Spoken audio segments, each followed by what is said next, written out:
Eh ben bonjour à tous, j'espère que vous allez bien. Alors on se retrouve pour un tuto scrap. Eh oui, on va scraper du papier. Ouais. Bon, il y en a qui auraient pu appeler ça un DIY, je vais pas vous mentir, mais c'est du scrap. Puisque nous allons travailler du papier. Voilà, et que pour moi le scrapbooking c'est le travail du papier. Voilà. Alors j'ai repris ce bloc de chez Action. Il n'est pas de cette année, il est de 2021, il est juste magnifique. Donc, il est évidemment, vous l'aurez compris, dans des couleurs traditionnelles, rouge et verte. Bon, il y a quand même quelques pages un petit peu sombrouilles, mais bon, on tentera de s'en servir quand même. On est parti. Donc, dans un premier temps, on va choisir des papiers. Dans mon cas, j'en ai choisi 9 différents, d'accord?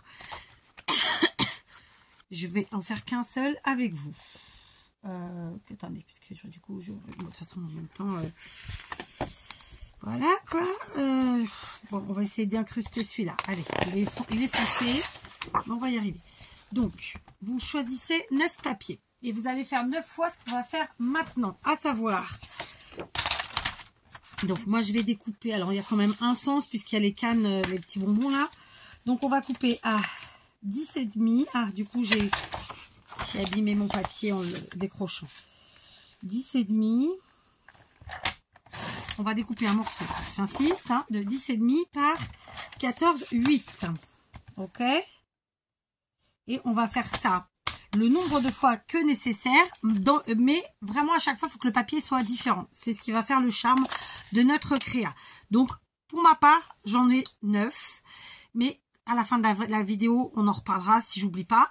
Évidemment, tout dépendra de vous, votre utilisation. D'accord ? Ensuite, on va prendre du papier. Dans mon cas, je prends évidemment les blocs de chez Action. Le papier blanc bien épais. Et on va faire la même chose. On coupe à 10,5. Puis à 14,8. Vous l'aurez compris, ceux qui sont là depuis longtemps le savent. Lorsque je créate, du verbe créater, n'est-ce pas? Eh bien, très simplement, il y a quelque chose qui est très important pour moi, c'est le moins de chute possible. Donc, vous l'aurez compris, avec une page à 4 de mon bloc de chez Action, eh ben, j'aurais fait 4 fois. D'accord? Et pas de chute. Et ça, c'est top. Bon, là, c'est des feuilles 30,5 par 30,5. Donc, clairement, il y aura un peu plus de chute. Mais dans mon cas, je vais répéter, en fait, ce que je vais faire ici intégralement avec vous. Enfin, intégralement.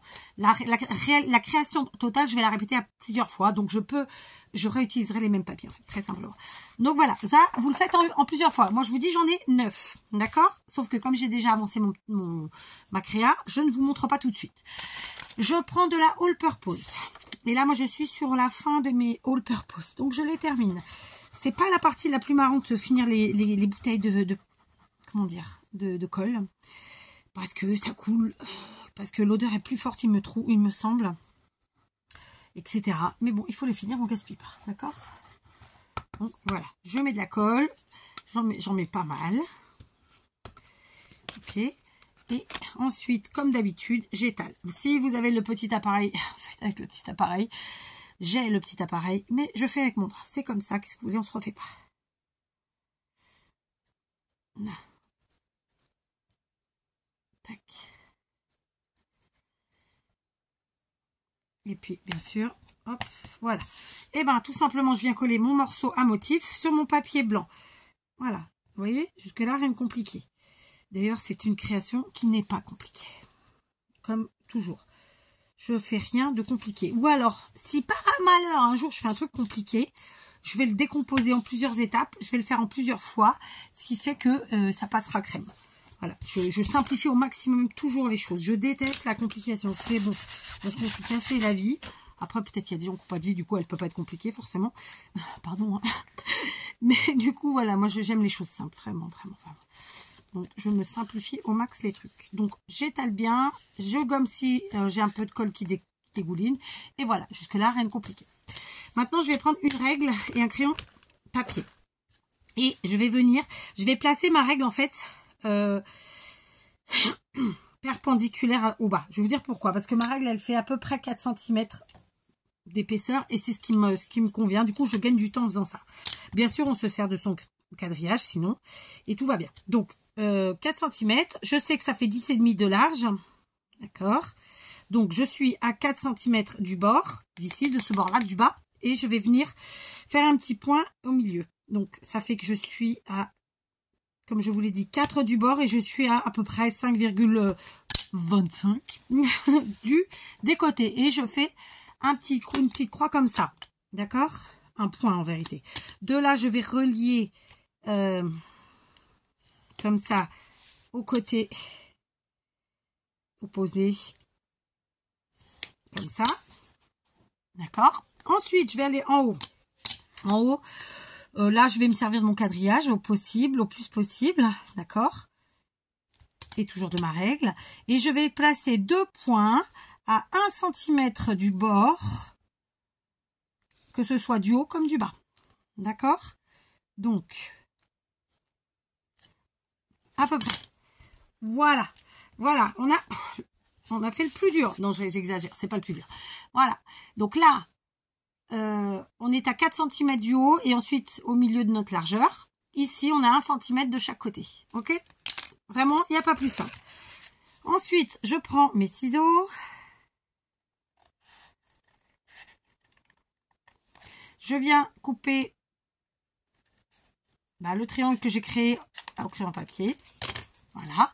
Et vous l'aurez compris, on est parti sur des fanions. Ensuite, je prends l'appareil qui me sert à faire des petits trous et je viens perforer au niveau de mes petits points que j'ai créés à 1 cm des bords. Voilà. Voilà, ça n'a vraiment, vous avez vu, rien de compliqué. Après ça, moi je vais mettre un œillet. Vous n'êtes pas obligé si vous n'en avez pas, bien sûr. Vous pouvez aussi les mettre en papier, ceci dit. D'accord?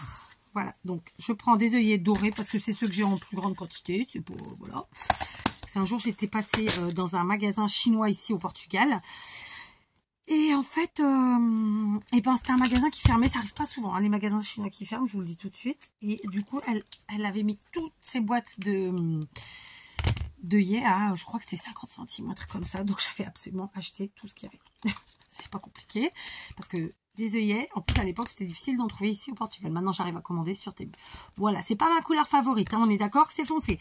Donc, j'ai déjà commencé, vous l'aurez compris. Donc, j'en ai fait un rouge. Et les autres, je vais maintenant, vous voyez, j'ai déjà préparé tout ça derrière. Une petite astuce, quand vous avez fait le premier, pour vos trous, si vous n'avez pas envie de vous réenquiquiner à refaire les points comme on vient de le faire, vous positionnez votre morceau sur votre lot de papier, en fait, hein, très simplement. Et au crayon à papier, vous venez faire votre petit rond. Voilà, tout simplement. Hop, il est là. Enfin, j'ai bougé. Ok, vous faites votre petit rond. Comme ça, vous n'avez plus besoin de reprendre les mesures. Ça simplifie quand même vachement. Ok, donc, je vais évidemment faire tous mes fanions comme ça. Et je vous reprends. Donc, j'ai vraiment pris que des couleurs différentes. Hein, vraiment, enfin, des motifs, pardon, pas des couleurs. Des motifs différents. Donc, celui-ci, on vient de le faire ensemble. Et celui-là, c'est celui que j'ai fait en premier. Vous voyez? Donc, on part vraiment sur... j'ai pris plein de trucs différents. Voilà. Je vous laisse 5 minutes le temps de couper tout ça. On va pas me faire un tuto qui dure 3 heures pour rien. Hein. Allez, je vous reprends. Donc voilà, j'ai fini de coller, enfin ils étaient déjà collés, découpés, perforés, œilletés, mais fanions. Donc vous l'aurez compris, on est parti sur une guirlande de fanions. Donc on scrape une guirlande et on la scrape pour Noël. Bien sûr, si vous n'avez pas le même bloc, vous en prenez un autre. Si vous ne pratiquez pas Noël, vous n'aimez pas Noël, que sais-je, vous faites un autre thème. Il n'y a pas de problème, d'accord? Donc là, je vais les mettre dans l'ordre dans lequel je pense que je vais les... Ah, c'est pas clair mon truc. Je vais les mettre dans l'ordre que je veux. Voilà, on va y arriver. Voilà. Ça pourrait être comme ça, à peu près. Donc, ça commence par un rouge et ça finit par un rouge, dites donc. Donc, on va faire autrement. On va faire comme ça. Voilà. Ok. Donc, pour ce faire, alors, juste un détail. J'ai évidemment découpé toute la partie basse de mes fanions. Je les ai gardés précieusement, d'accord? Vous les gardez précieusement. On se fera un petit tuto avec demain, toujours du scrap, d'accord? Voilà, ok? Je suis sûre que là, peut-être en vous montrant, il y en a qui vont comprendre. Et puis demain, quand je vous montrerai et quand je vous ferai, vous direz, ah, mais oui, mais bien sûr. Voilà, donc vous les gardez précieusement, d'accord? Donc, on continue. j'ai choisi d'utiliser cette année pour mon Noël dans ma maison. Évidemment les couleurs traditionnelles rouge et verte. Et aussi des matières naturelles, donc notamment le bois, mais aussi la corde. Donc, pour faire la reliure de cette... pardon, je vous ai mis un coup. De cette guirlande, on va utiliser de la cordelette, d'accord? Donc ici, ils appellent ça de la corde serpillière. Me demandez pas ce que ça veut dire, je ne sais pas. Donc, c'est des bobines que j'achète chez mes Chinois. Vous en avez régulièrement chez Action ou sinon sur tout bon site de scrap, et y compris les Chinois comme Temu et autres. Donc, il y a plus ou moins 85 mètres sur la mienne de bobine et c'est une corde qui fait 2 mm. J'ai choisi volontairement celle-ci parce qu'elle va me permettre de rentrer sans problème dans mes œillets, mais pas que. Bah non, ce serait pas drôle. Mais j'ai choisi aussi de prendre des perles en bois puisque je vous ai dit que je prends des matières naturelles. D'accord? Donc, le bois notamment, mais aussi la corde. Et le bois, il est là. Voilà. Alors, on va pas se faire avoir comme hier avec le tuto album. Hein. On va laisser une bonne portion. Tant pis s'il y a du gaspillage, parce que sinon, à la fin, ben, c'est flingué, c'est moche. Donc, concrètement, ce qui serait chouette, c'est de pouvoir faire un truc comme ça. Mais je vais pas le faire parce que, fonction de où on installera notre guirlande, ben, on aura besoin de plus ou pas. Parce que ça, vous pouvez le mettre après sur vos fenêtres, sur une tringle à rideau, sur une étagère, sur une commode, que sais-je, vraiment partout. Et même à la limite sur votre sapin, pourquoi pas. D'accord? Donc, de fait, on va commencer. Bah moi, je vais commencer par la droite. Je vais commencer par la droite. Donc, je vais passer mon fil de l'extérieur, c'est de la partie à motif vers l'intérieur. D'accord? Et du coup, je vais changer l'ordre des choses. Ah oui, ce serait plus... C'est comme ça, c'est 4. Qu'est-ce que vous voulez que je vous dise? Donc, je vais laisser un bon morceau. Hein. Là, franchement, il y a bien 50 cm. D'accord? Et je vais continuer... Non, enfin, non, je ne laisse pas 50 cm. À la fin, je laisserai 50 cm. D'accord? Donc, je vais dérouler comme ça. Sachez que moi, je cherche à faire des guirlandes qui font à peu près au moins ouais, bien 2 mètres. Parce que c'est pour mettre sur les tringles à rideau des chambres. Voilà, vous savez tout. Donc, après, je me dis que peut-être j'aurais pu... Non, parce que je veux pas que la corde elle prenne devant. Vous voyez, là, les derrière, ça me va. En fait, c'est... Oui, je continue comme ça. Donc, maintenant, je vais prendre des perles. Donc, je vais prendre des perles pour lesquelles je suis sûre que ma corde passe. Ok. Donc, celle-là, par exemple, c'est un peu juste. Donc, voilà, celle-là, c'est peut-être mieux. Voilà. Ok. Donc, ça, vous en trouvez chez Action régulièrement. Celles-ci ne viennent pas de chez Action, pour vous dire la vérité. Je pense que je vais en mettre une petite, une plus grosse et une autre petite. D'accord? D'ailleurs, tout n'est pas rangé là parce que j'en ai racheté, je ne les ai pas encore rangés. Comme quoi. C'est dans un de mes sacs Action. Ou alors en dessous de moi, peut-être même carrément. Ouais, c'est ça. C'est pas loin en tout cas. Voilà, d'accord? Donc j'en mets 3, comme ça. Et je vais évidemment continuer comme ça. Ok? Donc je vais maintenant prendre mon autre fanion. Et pareil, je rentre par l'extérieur pour repartir vers l'intérieur. En fait, ce que je veux, c'est que ma cordelette reste toujours sur la partie blanche au maximum et pas sur la partie avant. Après, vous pouvez faire le contraire. C'est vous qui voyez. D'accord? Donc, hop, on continue. On remet 3 perles. Donc, dans mon cas, j'ai dit... On n'hésite pas de temps en temps s'il faut à couper le bout quand il commence à partir dans tous les sens. Parce que sinon, ça va être compliqué. Donc, une petite, une plus grosse.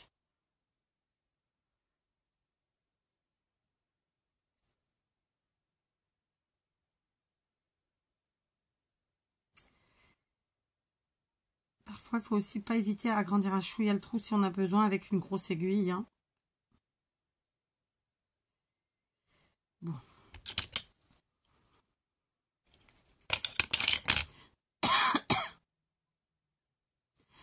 crois que je me suis enrhumée parce que je commence à tousser. Je pense pas que sur les allergies là tout de suite maintenant, mais quoique. Bon, elle va me saouler. On change. Ah, mais je me suis trompée déjà. Très bécasse. C'était une grosse qu'il fallait. Non, non, c'est pas là.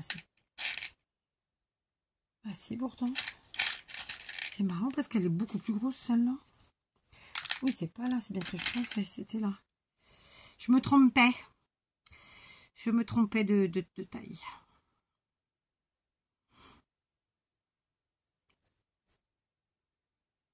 Voilà. Et on reprend une petite. Ici. Alors, je recoupe parce que là, le bout, vraiment... Alors, on va perdre un peu de corde hein, dans ces trucs-là. Mais bon, bah, c'est comme ça. Voilà. Je redescends. Et je vais faire ça avec tous mes fanions. D'accord? On va regarder à la fin combien d'espace on laisse entre la corde. D'accord? Alors, il y en a qui font des nœuds. Moi, je ne vais pas faire de nœuds. Parce que je ne ressens pas la nécessité. On est d'accord? Donc, là, vous avez vu... on fait pareil, on les accroche, on assemble tous nos fanions comme ça sur la cordelette et on met entre deux fanions donc nos petites perles. Évidemment, vous pouvez choisir d'autres perles. Hein, d'accord. Et si vous n'êtes pas sur Noël, vous mettez de la couleur, vous éclatez. Allez, je vous reprends. J'étais en train de regarder un film de Noël pour pas changer. Donc, de part et d'autre de ma guirlande, là, les parties extérieure, vraiment, j'ai pris au bas mot 50 cm, c'est volontaire, d'accord? C'est beaucoup trop, mais je préfère. Donc, pour les perles, j'en ai mis aussi, évidemment, comment vous dire, en bout de course, quoi, c'est-à-dire, voilà, j'ai pas mis que entre les fanions, bien sûr. Ensuite, pour l'écart, franchement, j'ai fait quelque chose comme, qui fasse pas tout à fait, voilà, 3 cm d'écart entre les... J'ai calculé comme ça, en fait, hein, que ça fasse un écart, voilà. Et du coup, je me retrouve avec une très jolie guirlande. J'ai fait un nœud, par contre, évidemment, parce que là, on n'a pas le choix, pour terminer, pour commencer et pour terminer la guirlande. J'en ai pas fait entre chaque trio de perles, parce qu'il y en a qui le font, j'aurais fait un nœud là et là. Non, je trouvais que c'était pas nécessaire, ça peut se balader, ça me dérange pas. Il faudra encore que je gomme derrière. Donc voilà déjà ce que ça fait. Donc c'est une belle guirlande. Je suis pas sûre du 2 mètres hein, là sur celle-là, clairement pas. Il faudrait que je fasse plus de fanions pour 2 mètres, parce qu'en fait moi je veux vraiment un truc bien, je veux que ce soit bien rempli, bien plein. Vous voyez? Alors est-ce que si j'arrive à vous la montrer debout, voilà, ça fait quelque chose. Il faudrait que je lève le pied du téléphone, hein, ça serait mieux. On va essayer de faire ça. Hop, voilà, c'est mieux. Donc, ça fait quelque chose comme ça. Donc, ça reste une guirlande qui fait, ah, vous voyez rien, une guirlande qui fait à peu près, peut-être plus d'1 mètre, hein, je sais pas exactement la taille. Mais c'est déjà très bien. Alors là, évidemment, moi, mes fanions, ils sont tout simples comme ça. Et donc, j'ai envie de rajouter un peu de gaieté à mes fanions, bien sûr. Donc, ce que je vais faire, c'est que je vais y ajouter des petites choses. Parce que là, on a utilisé très simplement notre papier, finalement. Et ben, donc, on va s'amuser. Alors, attendez. Je vais...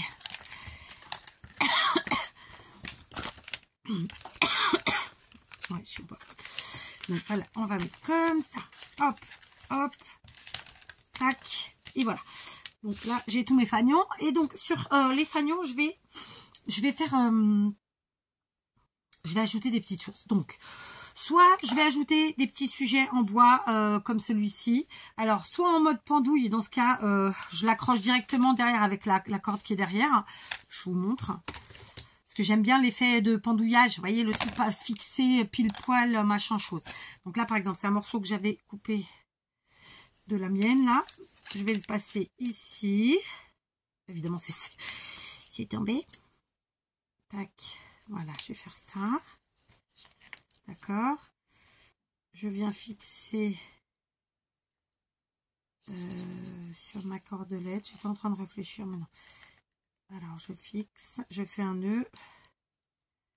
Je pourrais coller hein, sur les fanions, ça ne va pas être le cas.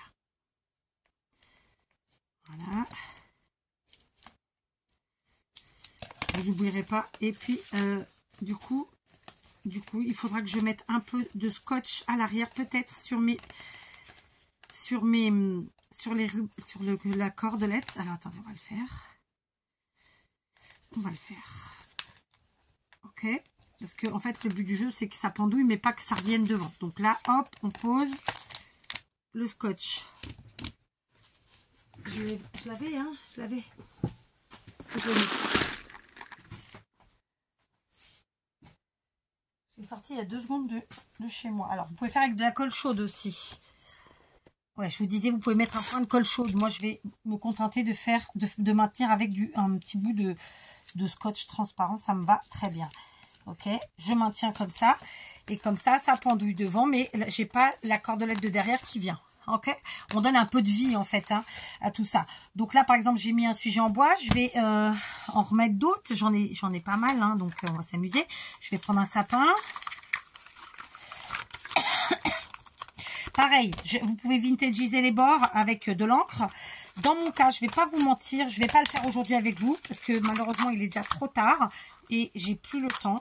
Mais clairement, je pense que j'enneigerai en fait les bords. Je vous la montrerai hein, une fois fini. Enfin, parce que je dois en faire plusieurs. Et donc, je vous disais quoi? Je ne sais plus ce que je disais. J'ai oublié. Vous pouvez aussi, évidemment, moi là je suis en train de les faire pendouiller sur la cartonnette, sur le papier, mais vous pouvez aussi faire directement sur la corde qui est là. Voilà, donc, je vous disais quoi? Vous pouvez vintagiser les bords avec de l'encre. Vous pouvez aussi mettre de la peinture, ce que vous voulez, de la paillette. Moi, j'enneigerai les bords. Voilà, c'est ça que je vous disais. Ok. Donc là, je viens fixer. Il faut laisser quand même un peu d'ampleur. Évidemment. Je ne vais pas mettre que des petits sujets en bois, mais quand même, ça me plaît bien. D'accord? Et hop. Ça, c'est fait. Donc, ça va, c'est pas trop. Un peu quand même, mais c'est pas grave. En collant, en mettant mon adhésif. Voilà, je vous dis, vous pouvez mettre évidemment de la colle chaude. Je trouve que c'est un bon compromis, le scotch, finalement. Voilà. Et du coup, ça pendouille. D'accord? Et donc, on va faire ça. Comme ça, on va se mettre plein de petits sujets en bois. Alors, pas sur tous les fanions, mais disons 1 sur 2. D'accord?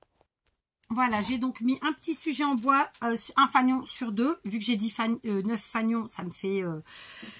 je crois que j'ai dû mettre 5 sujets. Alors, attendez, parce que là, ils sont passés de l'autre côté. On va les faire repasser au bon endroit. Donc, clairement, c'est plus facile. Ce serait plus facile si c'était... si j'avais quelqu'un qui me la tenait pour vous la montrer. Voilà. La guirlande. J'entends. Ok. Tac. Alors, après, peut-être que je mettrai quand même finalement un petit point de colle. Mais j'aime bien le côté que ça se balade, moi, en fait. Ça donne un peu de vie, je trouve. Voilà, d'accord. Il y en a une qui est repassée, 2 qui sont repassées derrière. Bon, ah bon, voilà. Après, quand on les installe, voilà, on accroche et basta. Là, j'ai encore un sapin. Hop, avec mon genou, c'est fait. Voilà. Ok, vous voyez, ça donne un petit peu de vie. Il manque... Alors là, c'est le bout qui est séparé par là. Il manque encore, évidemment, à mettre de la neige sur tous les côtés. Et puis, peut-être, pourquoi pas, y coller d'autres objets. Bah écoutez, pour aujourd'hui je vais m'arrêter là parce que de toute façon je n'ai pas le temps. Alors l'air de rien, c'est un truc hyper facile à faire. Vraiment, je suis là depuis 5h30, il est 7h. Ça fait 1h30 que je suis là. Rendez-vous compte quand même, pour faire 9 fanions, couper, faire des trous et compagnie. Donc voilà. Donc en gros, et ben écoutez, voilà, on va dire qu'elle est terminée, mais elle ne l'est pas. Vous avez compris le principe. N'hésitez pas à ancrer les bords, à mettre de la paillette, à mettre de la vie. Je crois que c'est ce que je vais faire. Je vais en faire certaines, parce que j'en ai plusieurs à faire. Je vais en faire certaines avec de la paillette autour. Donc moi, ce que je fais, c'est que je mets de la colle blanche. Et ensuite, je saupoudre avec mes paillettes. Et d'autres, je vais mettre genre du gesso ou de la neige structurée autour pour faire un côté enneigé. D'accord? Et peut-être que j'ajouterai en plus des petits stickers, mais il va falloir que ce soit des stickers un peu en relief qui donnent de la vie. Ou alors j'écrirai avec un stylo, vous savez, les stylos dorés ou argentés, je sais pas. Je vais voir ça. Donc on se retrouvera pour peaufiner cette déco. Mais voilà, éclatez-vous. Je vous dis, là j'en ai mis 9, ça me fait à peu près 1 mètre, peut-être 1,20 m. J'ai mis très peu d'écart entre les fanions, hein. J'ai mis 3 cm. Évidemment, plus vous mettrez d'écart et moins vous aurez de fanions à faire. Voilà, c'est une création qui est vraiment facile. Ça reste un peu long, forcément suivant la longueur que vous allez avoir besoin. Mais ça reste vraiment très sympa. J'insiste, moi je vais mettre ça sur les tringles à rideaux dans les chambres de mes filles. J'en mettrai aussi sur, j'ai une fenêtre panoramique sur le rebord de la fenêtre panoramique. Et donc j'en voudrais bien, il m'en faudrait au moins 4. Sauf que autant les rideaux ça peut faire moins de 2 mètres, c'est pas grave. Autant la fenêtre, non, il faut que ça fasse quand même une bonne longueur. Donc je vais voir ça. Ce que je vous propose, c'est de vous éclater et de continuer comme ça. Donc, moi, je vous retrouve demain. Et puis, voilà, éclatez-vous. Ne jetez pas vos petits morceaux comme ça, hein, j'insiste. Voilà, donc pour aujourd'hui, ce tuto est terminé. Et je vous dis à demain!